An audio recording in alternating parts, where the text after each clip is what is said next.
नमस्कार दोस्तों, योगी आदित्यनाथ ने बांग्लादेशी आतंकियों सहित देश के गद्दारों पर आज बड़ा हमला बोला है। योगी आदित्यनाथ ने दीपचंद दास की निर्मम हत्या और फांसी पर लटकाकर आग लगा देने के बाद बहुत आहत हुए हैं। योगी आदित्यनाथ ने कहा कि सावधान हो जाओ, नहीं तो तुम सबको काटने का इंतजाम मजहबियों ने कर दिया है। इस गलत फहमी में मत रहना कि यह बांग्लादेश में हो रहा है और भारत में नहीं होगा। इस पूरी वीडियो को आप देखिए।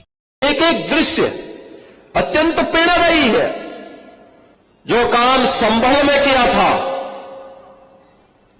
और जो काम आज बांग्लादेश के अंदर हो रहा है, तीनों की प्रकृति, तीनों का डीएनए एक जैसा है। गलत फहमी में मत रहना। अगर कोई ये मानता है कि वो बांग्लादेश में हो रहा है, तो यहां भी बांटने वाले तत्व उनके लिए बेट बन करके खड़े हो रखे हैं, पहले से खड़े हैं। वे समाज के सामाजिक ताने बाने को छिन्न भिन्न कर रहे हैं, सामाजिक एकता को तोड़ करके,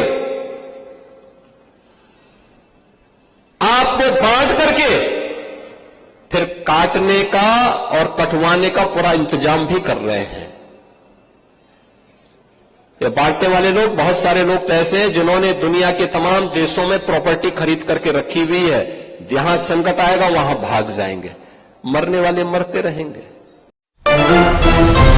वहीं भी अखिलेश यादव ने योगी आदित्यनाथ पर बड़ा हमला बोला है। अखिलेश यादव ने कहा कि भाजपा कुछ मुट्ठी भर अमीरों को देश की संपत्ति और काम धंधे को सौंप देना चाहती है। इस खतरनाक षड्यंत्र से देश के 95% पीडीए समाज को भारी नुकसान हो रहा है। इसी तरह भाजपाई लेखपाल भर्ती में ओबीसी सीटों पर बहुत बड़े पैमाने पर घोटाला करने के फिराक में थे।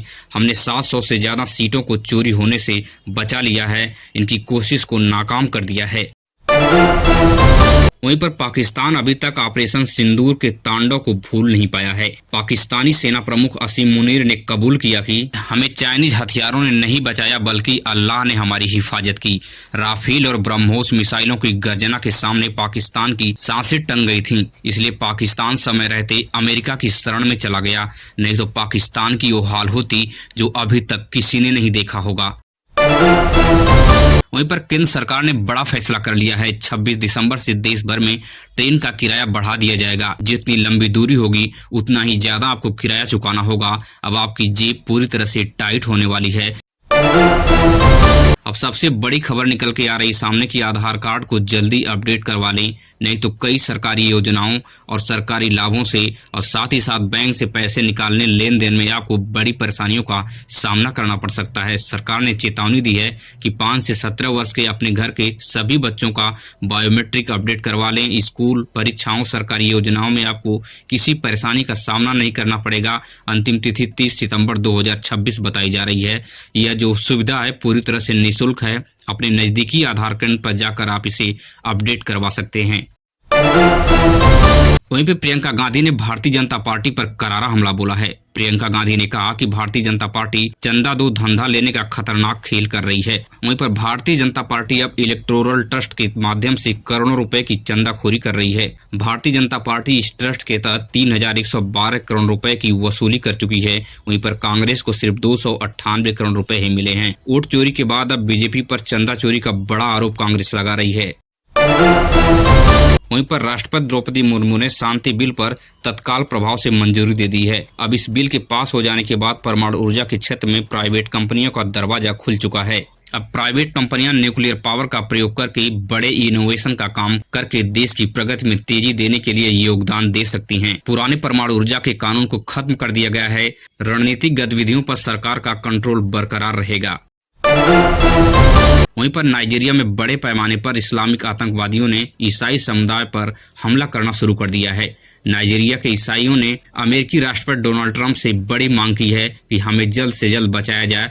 हमारे साथ जबरदस्ती की जा रही है, हमें जबरन धर्म परिवर्तन कराया जा रहा है और हमें घर से भगाया जा रहा है।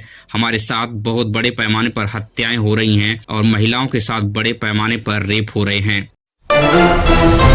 वहीं पर केंद्र सरकार ने मनरेगा स्कीम को खत्म कर दिया है। मनरेगा स्कीम की जगह जी राम जी योजना को बना दिया गया है। राष्ट्रपति द्रौपदी मुर्मू ने इस कानून को ऊपर मोहर लगा दिया है। इस योजना के तहत आप काम करने वालों को 125 रुपए रोजाना मिलेंगे। पहले मनरेगा में 100 रुपए मिलते थे। मनरेगा का नाम बदलने के बाद सोनिया गांधी पूरी तरह से बीजेपी के ऊपर भड़क चुकी हैं। सोनिया गांधी ने कहा कि महात्मा गांधी के ऊपर पूरी तरह से बीजेपी बुलडोजर चला दी है। वहीं पे उत्तर प्रदेश के मथुरा से हैरान करने वाली खबर सामने आ रही है। मथुरा में एक बच्चे के पेट के इलाज करने के दौरान डॉक्टरों ने बच्चे के पेट से किडनी को निकाल लिया और उत्तर प्रदेश की योगी आदित्यनाथ की सरकार का बुलडोजर अभी तक इन डॉक्टरों को ऊपर नहीं चल पाया है। ये हैवान पूरी तरह से उस बच्चे की जिंदगी बर्बाद कर दी है। वहीं पर डॉक्टर समेत 7 लोगों के ऊपर मुकदमा दर्ज कर दिया गया है। वहीं पे महाराष्ट्र नगर निगम चुनाव में बीजेपी की प्रचंड जीत नजर आ रही है। बीजेपी 100 सीट से ज्यादा जीत गई है। वहीं पर कांग्रेस का पूरी तरह से सूपड़ा साफ हो गया है। राहुल गांधी के ऊपर बड़े सवाल खड़े हुए हैं कि राहुल गांधी ने वोट चोरी का जो मुद्दा उछाला था महाराष्ट्र में, वो पूरी तरह से हवा निकल गई है उसकी। इसलिए राहुल गांधी पूरी तरह से सवालों के घेरे में घिरते जा रहे हैं। और वहीं पे AIMIM पार्टी ने 81 सीट पर बड़ी जीत दर्ज की है। कांग्रेस के लिए यह बहुत ही बड़ी शर्म की बात है। वहीं बांग्लादेश की पूर्व प्रधानमंत्री शेख हसीना ने बड़ा बयान दे दिया है। शेख हसीना ने कहा कि हमारा बांग्लादेश धीरे धीरे पाकिस्तान बनता जा रहा है। पाकिस्तानी कट्टरपंथी बांग्लादेशी हिंसा में शामिल होकर पूरी तरह से आग को और ज्यादा भड़का रहे हैं। बांग्लादेश अगर पूरी तरह से सावधान नहीं हुआ तो बहुत जल्द बांग्लादेश पाकिस्तान में तब्दील हो जाएगा। वहीं पर आप बैंक से अपने पैसे की लेन देन जल्दी से कर लें, नहीं तो आपको काफी परेशानियों का सामना करना पड़ सकता है, क्योंकि अगले हफ्ते 5 दिन तक लगातार बैंक को बंद करने की संभावना जताई गई है।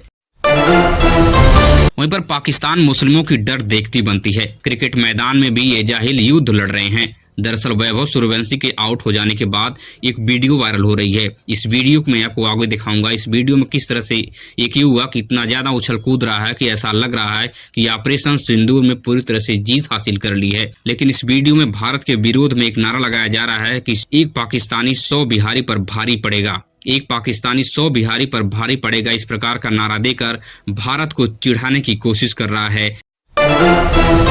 वहीं पर नकली कफ सिरप माफिया को लेकर अखिलेश यादव ने योगी आदित्यनाथ पर बड़ा हमला बोला है। आज अखिलेश के सारे विधायक माफिया के खिलाफ प्रदर्शन कर रहे हैं। वहीं पर कांस्टेबल आलोक सिंह और अमित सिंह टाटा, साथ ही साथ सौरभ जायसवाल की संपत्ति पर अभी तक कोई भी बुलडोजर नहीं चला है। इसको लेकर अखिलेश यादव ने बड़ा तंज कसते हुए योगी आदित्यनाथ को कहा है कि स्वजाति को आप पूरी तरह से बचा रहे हैं।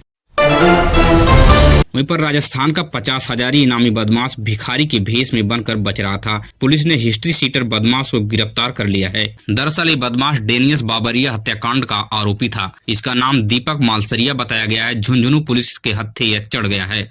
वहीं पर रक्षा मंत्रालय में तैनात लेफ्टिनेंट कर्नल को रिश्वत लेते गिरफ्तार किया गया है। कर्नल दीपक शर्मा को 3 लाख की बड़ी रिश्वत लेते पकड़ा गया है। और जब जांच एजेंसियां कर्नल दीपक शर्मा के घर पर दबिश देती हैं तो 3 करोड़ रुपए का पूरी तरह से यहां पे जखीरा पकड़ा जाता है। वहीं पे प्रधानमंत्री मोदी ने असम विधानसभा चुनाव से पहले बड़ा बयान दे दिया है। प्रधानमंत्री मोदी ने कहा कि कांग्रेस असम को पाकिस्तान को देना चाहती थी। इस बयान के बाद कांग्रेस में आक्रोश बढ़ता जा रहा है। कांग्रेस ने साफ कर दिया कि प्रधानमंत्री के जो बिगड़े बोल हैं उन्हें वापस लेना पड़ेगा।